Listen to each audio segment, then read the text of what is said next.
Julien's auction will be offering for sale November 9th and 10th, 2012 at their Beverly Hills auction gallery, one of Judy Garland's original dresses from The Wizard of Oz in 1939, which they're very excited about because it's one of those key pieces that I'm sure collectors all over the world are going to be after. This dress is Judy Garland's pinafore dress and blouse from Wizard of Oz in 1939. It's the dress that she wears throughout the film, therefore it's incredibly iconic and associated with her so closely. Judy Garland wore this one costume throughout the entire film, and because of that it's just so ingrained in everyone's mind. If you think of most films, a star would have many, many costume changes, so it's more difficult, I think, to remember each piece unless you're a collector, but in a film like this, she's wearing this style dress throughout the entire film, so therefore it's really an iconic piece that everyone associates with the most important film in her career, you could argue. The Wizard of Oz is one of the films that holds up through time. It's something that people from all around the world recognize and love. It's hugely important historically, this big splash in color in 1939, transitioning from a lot of the black and white films and finally doing this Technicolor extravaganza that was an amazing thing filmed in the backlot at MGM. It was, I think, probably pretty breathtaking for most people to see the first time it came into theaters. It's kind of a dream.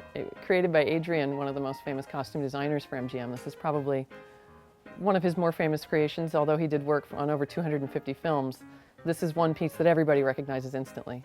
Adrian was one of the top costume designers of his time, and nothing that he made was simple. Even though it may appear so on the outside, it actually takes a lot of skill to pull off something looking very simple.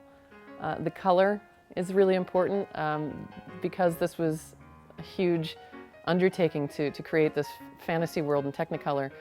They did a lot of testing on the color and a lot of experimentation with the fabrics, and it's not the same color you would walk into any store today and find sitting on a bolt of fabric. It's very specific and not quite what you would be able to source in today's market. The actual construction of the garment is terribly important. The seam work, the way that the dress is actually put together, which is incredibly complex. It looks very simple, but it's exceedingly complex in its construction. The people who were working for the studios at that time were among the highest level costumers and seamstresses and tailors that you could imagine, so that the quality of their stitching and everything that they did was really on a different level than what we're used to seeing today.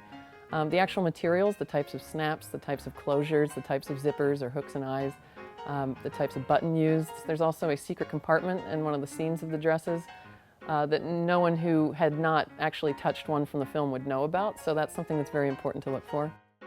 If you're going to sell something in an auction and it's going to bring the kind of money that we hope it would, it's really important to make sure that it's actually right. In this case, everything about its methods of construction, the materials, the detailing, and the actual interior construction of the dress checks out properly and is correct. Julien's Auctions has previews before every auction, so anyone can come and take a look at the dress and see it firsthand themselves. Although the actual dress will be physically present when it goes up for sale in Beverly Hills on November 9th and 10th, bidders from all over the world can participate in the auction via the website at juliensauctions.com. The film has won awards, it's critically acclaimed, it's beloved by generations of people around the world, and so this is one of those dream pieces that anybody putting a collection together would kill for, I have a feeling, so we'll see what happens in the auction.